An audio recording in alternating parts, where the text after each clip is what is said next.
The idea is 9th class, 10th class, 11th class, 12th class, you reduce the 25% of syllabus.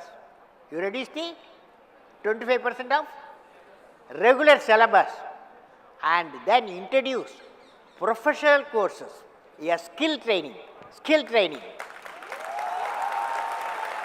So, when the student comes out of the school, high school, he comes with 2 certificates.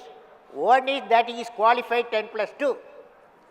Another certificate, he has got a skill certificate. Imagine. Okay? He is employable. Same thing for colleges.